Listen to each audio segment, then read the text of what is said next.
Hello everyone, আজকে আপনাদের সাথে সহজ খুব সিম্পল একটা রেসিপি শেয়ার করব। নতুন পদ্ধতিতে সালাদ, এটা আমার কাছে নতুন ছিল, আমার মনে হয় অনেকের কাছে এই জিনিসটা নতুন।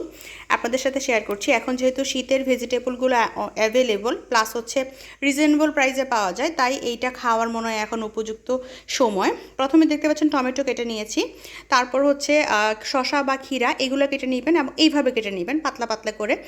আর আপনারা গাজরটা কেটে নেবেন ঠিক এইভাবে, ঠিক আছে, পাতলা পাতলা চিকন চিকন করে কেটে নেবেন। আর লেবুর সাইজটা হচ্ছে রস না দিয়ে আপনারা এইভাবে কেটে নেবেন, তাহলে ফ্লেভারটাও ভালো আসবে। আর সালাডটাতে এইভাবে জিনিসটা করলে ভালো হয়। আর এখানে যেটা হচ্ছে পেঁয়াজ পাতলা পাতলা করে কেটে নিয়েছি।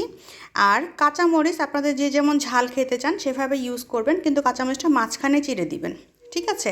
তো এই ছিল আমার সালাদের মেইন ইনগ্রেডিয়েন্টস। এখন কিভাবে বানাবো আমি সেটাও আপনাদের সাথে শেয়ার করছি। আশা করি ভালো লাগবে। ভিডিওটা কিন্তু স্কিপ করবেন না। ধামাকা কিন্তু কিভাবে মেক করতে হয় এর মধ্যেই আছে। মাখানোর সুবিধার জন্য আমি একটা বাটি নিয়ে নিয়েছি। বাটির মধ্যে ইনগ্রেডিয়েন্টসগুলো আমি ঢেলে নিব, তাহলে আমাদের মাখাতে সুবিধা হবে।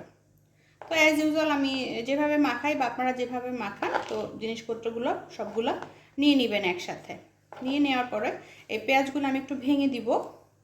ভেঙে না দিলে একসাথে দলা পাকিয়ে থাকলে জিনিসটা কিন্তু ভালো লাগে না। এই খাবারটা হচ্ছে অনেক বেশি হেলদি, আপনারা এমনি এমনিও খেতে পারেন। আর পোলাও, ফ্রাইড রাইস, ভাত যে কোনো কিছুর সাথেও কিন্তু খেতে পারেন। এখন ইনগ্রেডিয়েন্টসগুলি মেশানোর পালা, যেটাই হচ্ছে অনেক বেশি ইম্পর্ট্যান্ট। প্রথমে আমি একটু লবণ অ্যাড করে নিব। এই হচ্ছে লবণটা। লবণও হচ্ছে আপনাদের টেস্ট অনুযায়ী আপনারা দিয়ে নেবেন। এরপর আমি যেটা দিব, এটা হচ্ছে সরিষার তেল। এটা খাঁটি সরিষার তেল, আমার বাসা থেকে নিয়ে আসা। তো একটু সরিষার তেল অ্যাড করলাম। তারপর যে উপাদানগুলো আসলে স্কিপ করা যাবে না, আমি যেটা করলাম সরিষার তেল, তারপর লবণ তো দিতেই হয় সালাদে, আর হচ্ছে কাসুন্দি। হ্যাঁ, এটা কিন্তু মাস্ট আপনাদেরকে দিতে হবে। তো একটু কাসুন্দি দিয়ে নিলাম। সাথে যেটা দিব সস, টমেটো সস। তো টমেটো সসটা আপনাদের ইচ্ছা মতো আপনারা দিয়ে নেবেন একটুখানি। তা এরপর হচ্ছে ইনগ্রিডিয়েন্টসগুলো আপনারা মিশিয়ে নেবেন। এখানে কোনো চাপাচাপির দরকার নাই, মানে আলতো হাতে মিক্স করে নেবেন।